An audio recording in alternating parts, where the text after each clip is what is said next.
বছর শেষে একদিকে থাকে মন খারাপ আর একদিকে থাকে অনেক আনন্দ। মন খারাপ কেন বললাম, যে সারা বছর কি করলাম সেইগুলো ভেবেই, খারাপ ভালো অনেক কিছু ভেবেই মন খারাপ হয়। আবার এই ভেবে মনটাকে ভালো করতে হয়, নতুন একটা বছর আসছে, ভালো ভালো আশা আকাঙ্ক্ষা নিয়ে আমরা যেন এগিয়ে যেতে পারি। আর এরকম বছরের শেষে সবারই কিন্তু ছুটি থাকে, তো বাড়ির সবাই কিংবা বন্ধুবান্ধব মিলে একটা এরকম ছোটোখাটো পিকনিক বা বড় পিকনিক, আনন্দটা তখন একটু বেশিই হয়। আর এরকম পিকনিক আমরা আয়োজন করেছি।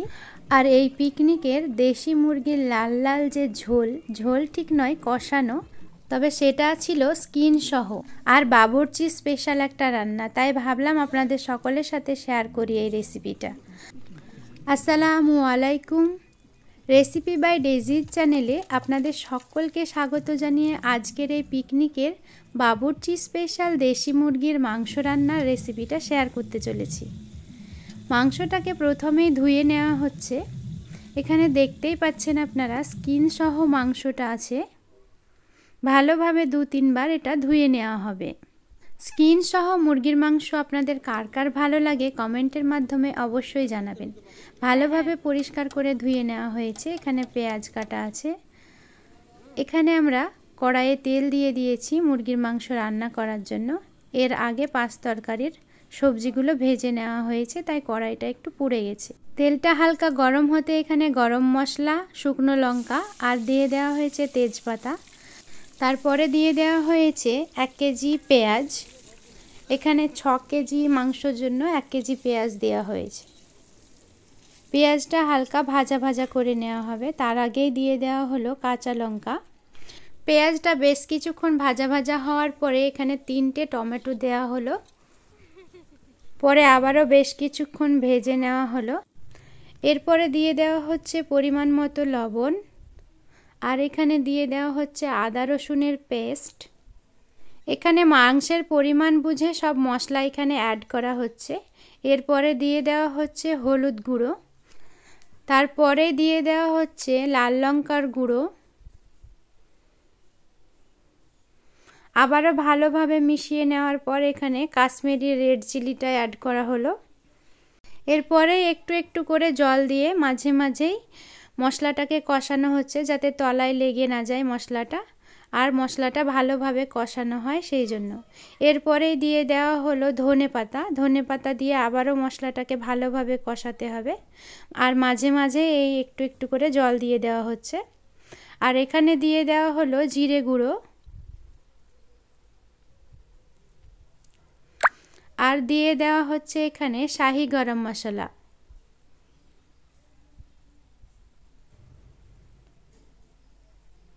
আর অল্প একটু চিনি দেওয়া হয়েছে এখানে। এরপর 5 মিনিট মশলাটা কষানো হলো। মশলাটা ভালোভাবে কষানো হয়ে গেলে এবার মাংসগুলো এই মশলাটার মধ্যে দিয়ে দেওয়া হচ্ছে। এখানে প্রথম থেকে নাড়াচাড়া করছিলাম আমি, আর কাকু কিন্তু সব মশলাগুলো অ্যাড করে দিচ্ছিল। এবার কাকু আমার কাছ থেকে নিয়ে ভালোভাবে নেড়ে দিচ্ছে। স্কিন সহ মুরগির মাংস কিন্তু আমাদের ভীষণ পছন্দ। অনেকেই আবার খান না এগুলো, তবে যার যার রুচির ব্যাপার এগুলো। এই মাংস থেকেই জল বেরোবে আর ভালোভাবে কষানো হবে। এই কাকু কিন্তু আমাদের খুবই পরিচিত। ছোট থেকে আমাদের যা কিছুই হয় দেখি রান্না করে, যে কোনো কিছুতে আমাদের পাশে সবসময় থাকে, আর রান্নাও খুব ভালো করে। আমার আশেপাশে যারা গ্রামে থাকে তারা অবশ্যই চিনে থাকবে। এদিকে মাংস আমি নাড়াচাড়া করছি আর ভিডিও করছি, আর কাকুদেরকে দিয়েছি চা ব্রেক। এইভাবে কষাতে কষাতেই মাংস থেকে কিন্তু অনেক জল বেরিয়ে আসছে আস্তে আস্তে, আর এই জলেই অনেকটা মাংসটা রান্না হয়ে যাবে। আপনারা এই বছরে কে কোথায় পিকনিকে যাচ্ছেন, বাড়ির সাথে নাকি বন্ধুদের সাথে, আর বাইরে কোথাও না বাড়িতে, অবশ্যই আমাকে কমেন্টের মাধ্যমে জানাবেন। এই দেশি চিকেনটা প্রায় 10-15 মিনিট ধরে এখন কষানো চলছে, আর চিকেন থেকে কিন্তু অনেকটা জল বেরিয়েছে, আর দেখে কিন্তু অনেক লোভনীয় লাগছে। আপনাদের কার কার দেখে লোভ লাগছে বলুন তো একবার। কালারটা কিন্তু খুবই সুন্দর এসেছে। এখানে মাংস আমাদের কষানো হয়ে গেছে, এবার সেদ্ধ করার জন্য একটু জল দিয়ে দেওয়া হলো, যতটুকু পরিমাণ জল লাগবে সেরকম। যেহেতু এখানে দেশি চিকেন আছে তাই সেদ্ধ করার জন্য জল লাগবেই, না হলে কিন্তু শক্ত থেকে যাবে।